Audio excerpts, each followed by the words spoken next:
A clinical trial is bringing a new medicine to test into a setting in cancer where it really hasn't been proven before.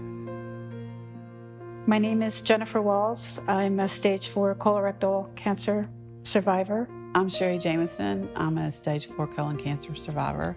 I was diagnosed in 2012 as stage 3. I'm Lou Phillips, and I was diagnosed with colorectal cancer about a little over 3 years ago. My name is Meredith Preventure. My husband, Richard, was diagnosed with stage 4 colorectal cancer about a week after his 31st birthday. He passed away this fall. Richard was very passionate about clinical trials from the very beginning. I was very passionate about them. We really strongly believe that it is the only way to defeat this horrible disease. I want to live, I'm not afraid of death, but I want to live. And a trial to me is something that may prolong my life. I participated in 2 clinical trials. The first one was, I was on it for about 3 weeks. I just felt horrible. I went ahead and dropped out of it, which was my choice to do.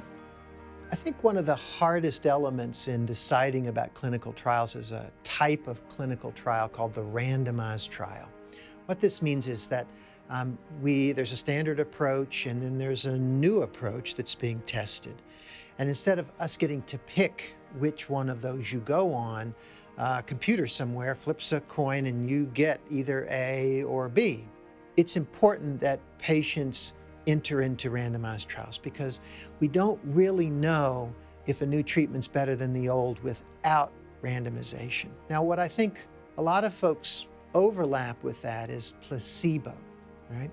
Now, almost never, I shouldn't say never, but almost never are there placebos in cancer clinical trials. It's usually treatment A versus treatment B. If there's ever a placebo, it wouldn't be in place of a known effective treatment. Part of dealing with what we're going through is eliminating the fear of the unknown. And by going through clinical trials and others seeing that you survived and thrived as a result of that, gives them the courage to take it on as well. Once you're on a clinical trial, if you don't like what's going on, if it's not going well, you can stop anytime. And your team, your healthcare team, will offer you different approaches. I think just the clinicaltrials.gov website is very confusing, and people do get frustrated. I got frustrated and just quit looking when I first got diagnosed. If I had a clinical trial database that was based just on colorectal cancer, that would make my life so much more simple. I think people will swarm to these because this is going to help all of us. So I'm very excited about a new database that we have just for colorectal cancer. It's going to be amazing for all of us, and I hope a lot of people will participate because of that. It's really hard for patients to find what's going on in clinical trials today. If you look at the clinicaltrials.gov, it's a mess, quite honestly. One of the key elements that CRISPR Life and others are doing is to try and simplify this for patients so that you can quickly find if a study is open, if you're a candidate, and how do I connect up to that. We need to make this easier for patients, and CRISPR Life's helping to take the lead on that.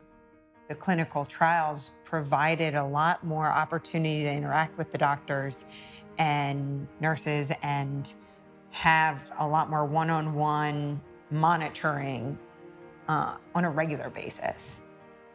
I wish there would be more people that would do it. You're not thrown to the wolves. They take precautions. The nursing staff, the people that do the trials are wonderful people. They're caring. They make it as easy as they can for you. When you go onto a clinical trial, we don't fit you with a tail and new little ears and call you a guinea pig and study you. When you actually look back, you recognize that patients on studies get kind of fussed after more than patients getting standard of care.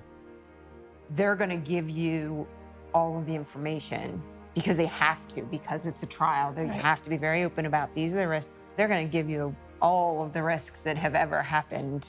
Before anyone gets involved in any sort of clinical trial, it's our job to explain all of those elements to an individual patient, and you will get all the information you need to lessen those fears so you really know what you're getting into. In many cases, it's cheaper because sometimes the medicines that are being given are provided free, whereas they're not being charged to insurance with participation in clinical trials. Don't ever do a trial if you don't think you could benefit. That's first. But the other side is a lot of folks think, well, if I'm doing this, maybe I'll help the next guy in a few years from now. No question that's true. There is a clear element of sort of passing the torch, of doing this not just for yourself. We want it to work for you, but what we learn from what you do will make the next guy's journey better. He looked at it as hopefully it would save his life, hopefully it would extend his life, hopefully it would be the thing that let him grow up, seeing our boys grow up. But if not, that hopefully it would help the research move forward so that someday it could save millions. Maybe it could save our boys, because we have 2 young boys who are now at high risk for colon cancer. It's that hope that kept us going day to day that I hope provides new patients and anybody considering a clinical trial, that there is always that hope out there. And that miracle is out there waiting to be found. And it's only going to be found through clinical trials and people being willing to put themselves in the position to find it. Clinical trials are extremely important. It's the only way we're going to beat this stupid disease, and it's the only way that people can extend their lives, that young husbands can watch their kids grow up.